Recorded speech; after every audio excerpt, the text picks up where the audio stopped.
Hello friends,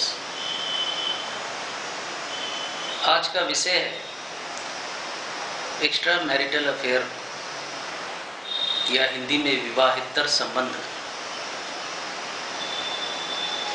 ये एक sensitive विषय भी है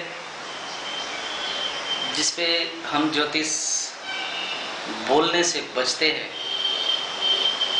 जातक उतना ही पूछते हैं, खास करके जिनको शक की बीमारी होती है।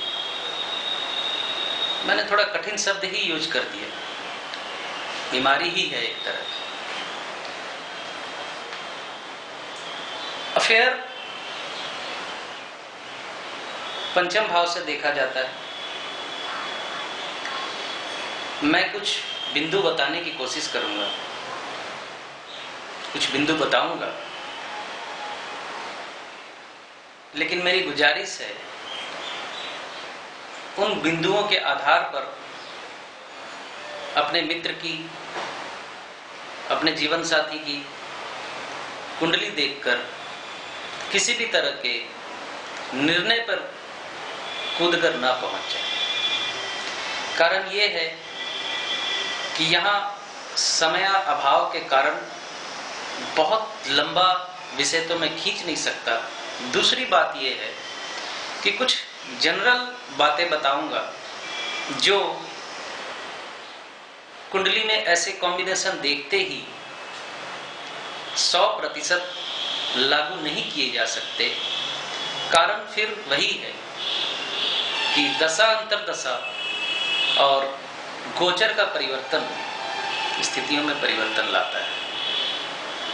ऐसा होता है किसी दशा में व्यक्ति कुछ और कर रहा है, दूसरी दशा में व्यक्ति कुछ और कर रहा है। तो चलिए विषय पे लौटते हैं। दोस्तों, एक्स्ट्रा मैरिटल अफेयर में 3 ग्रहों का बड़ा प्रोमिनेंट रोल होता है। एक शुक्र, दूसरा मंगल, तीसरा राहु। भाव प्रथम, पंचम, सप्तम, अष्टम भी, क्योंकि गुप्त गतिविधियों के लिए, इस तरह के गुप्त संबंधों के लिए अष्टम भाव का एक्टिवेशन जरूरी होता है। फलाफल मैं फिर अपनी वही बात दोहराऊंगा नए छात्रों की सुविधा के लिए कि बेसिक पे हमने ध्यान देना है। एक्स्ट्रा मैरिटल अफेयर का मतलब एक्चुअली क्या है? दो धारी तलवार पे चलना, यानी किसी भी व्यक्ति का दिमाग 2 दिशाओं में चल रहा है। एक के प्रति वो वफादार नहीं, कहीं और भी उसका दिमाग जा रहा है। तो इस रोल को अदा करने में जिस राशि का सबसे पहला रोल आता है वो राशि होती है द्विस्वभाव राशि, ड्वेल साइन कहते हैं जिसे अंग्रेजी में। लग्नेश अगर द्विस्वभाव राशि में है तो जातक के दिमाग में ये विचार आ सकते हैं। पंचमेश अगर द्विस्वभाव राशि में है तो जातक के दिमाग में 2 विचार चल सकते हैं। यानी एक से तो मान लीजिए उसका अफेयर चल रहा है, दूसरी को भी वो सिग्नल देके बैठा हुआ है। ये अमूमन, मैं सत्य बता रहा हूं, ये अमूमन होता है, जो कि बोलने से हम बचते हैं लोगों को। शुक्र अगर द्विस्वभाव राशि में है तो ये संभावनाएं बनती है।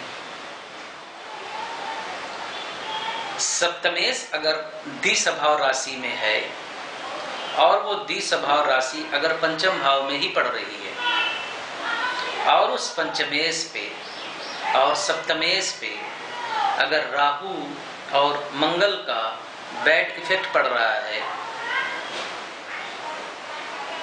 सप्तमेश द्विस्वभाव में है, पंचमेश भी द्विस्वभाव में है, और इन दोनों पे या पंचमेश सप्तमेश दोनों ही पंचम भाव में है, और शुक्र मंगल और राहु का बैड इफेक्ट इस पे पड़ रहा है। शुक्र अष्टमेश हो सकता है, शुक्र द्वादशेश हो सकता है। शुक्र द्वादशेश होकर अगर सप्तमेश पे दृष्टि डालता है और सप्तमेश द्विस्वभाव में अगर बैठा है तो आपके जीवन साथी के एक्स्ट्रा मैरिटल अफेयर होने के योग बनते हैं। लग्नेश अगर आपका एकादश में बैठा है या पंचम में बैठा है और राहु मंगल और शुक्र का अगर बैड कॉम्बिनेशन वो बना रहा है तो आपकी जिंदगी में एक्स्ट्रा मैरिटल अफेयर के योग बनते हैं।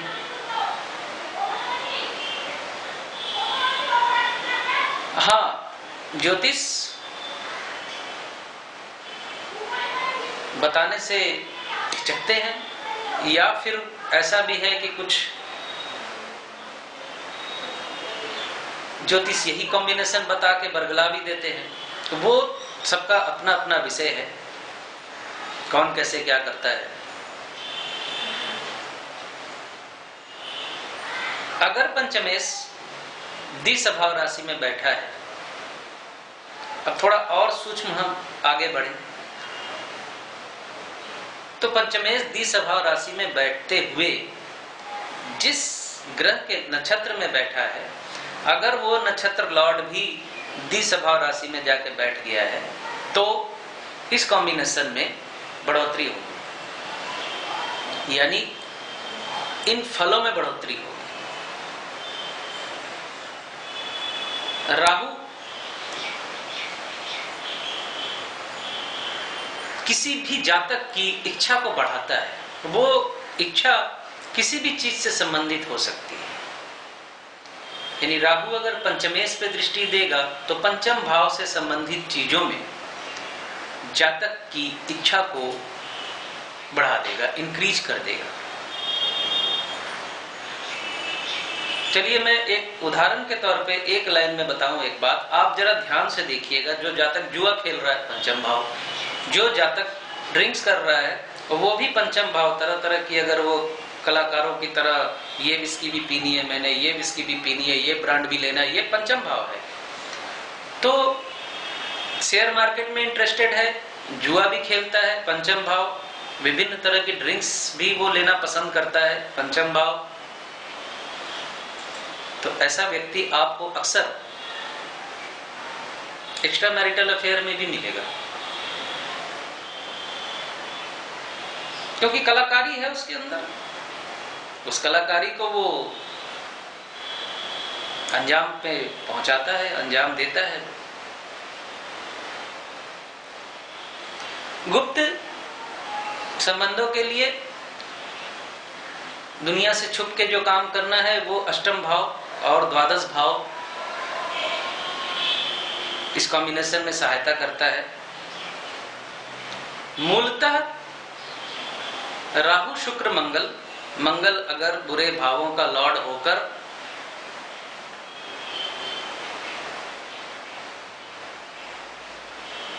पंचमेश पे बैड इफेक्ट अगर डालता है, राहु कहीं से भी पंचमेश के साथ है, या राहु मंगल की कंबाइंड दृष्टि पंचमेश पे पड़ रही है, या राहु मंगल शुक्र के साथ पंचम भाव में अगर बैठ रहे हैं, तो जातक के जीवन में एक्स्ट्रा मैरिटल अफेयर के योग बनते हैं। अब कोई ये सवाल उठा सकता है, मेरी कुंडली में है ऐसा, मैंने ऐसा नहीं किया। भैया हम सामने नहीं बोलेंगे, लेकिन यहां मैं वीडियो में एक बात खुल के बता दूं, बहुत सी चीजें ऐसी है जो वास्तव में इंसान सत्य स्वीकार करता नहीं है, पहली बात। दूसरी बात यह है कि अगर वास्तव में वो नहीं करेगा तो मानसिक व्यभिचार तो वो जरूर करेगा, क्योंकि पंचम भाव बुद्धि का भी भाव होता है, इंटेलिजेंसी का भी भाव होता है। पंचम भाव पे अगर राहु का अवस्थान हो जाएगा, पंचमेश पे राहु का अगर कनेक्शन बन जाएगा, राहु अगर पंचम भाव में पंचमेश के साथ बैठ जाएगा तो निश्चित तौर पे बुद्धि को व्यभिचारित करेगा। यानी राहु ने उस भाव के फलों को इंक्रीज करना है। प्लेसमेंट मुख्य बात जो थी वो है द्विस्वभाव राशि, द्विस्वभाव ग्रह, सप्तमेश का द्विस्वभाव में बैठना, लग्नेश का द्विस्वभाव में बैठना, शुक्र जो प्रेम का मुख्य कारक है उसका द्विस्वभाव में बैठना, और इन पे राहु मंगल जैसे पापी ग्रहों का इफेक्ट होना। मंगल पुरुष कारक ग्रह जो इन चीजों को करने के लिए साहस का इंतजाम करता है या साहस जुगाता है इंसान को। ये नॉर्मल कॉम्बिनेशन है। बाकी आप इस तरह की बातें पढ़ भी सकते हैं, पढ़ने को भी मिल जाएंगी, लेकिन मेरा अपना विचार है कि ना मेरे वीडियो के कॉम्बिनेशन पे निर्भर करके आप किसी निर्णय पे पहुंचे, किसी व्यक्तिगत इंसान के प्रति, और न ही कहीं पढ़कर आप किसी निर्णय पे पहुंचे, क्योंकि निर्णय पे पहुंचना एक सफल ज्योतिष का काम है, एक मंझे हुए ज्योतिष का काम है, जो आपको दशा अंतरदशा और गोचर के संबंधों को समझते हुए वो आपको निर्णय देगा। हो सकता है जातक 10 साल पहले अपनी दशा अंतरदशा की वजह से जातक ऐसे काम में लिप्त हो, लेकिन वर्तमान में ना हो, और उस प्लैनेट के कॉम्बिनेशन को देखकर किसी निर्णय पे पहुंच जाना और उस निर्णय पे पहुंचकर अपनी जिंदगी के प्रति कोई निर्णय ले लेना, वो किसी भी तरह से बुद्धिमानी का काम नहीं होता है।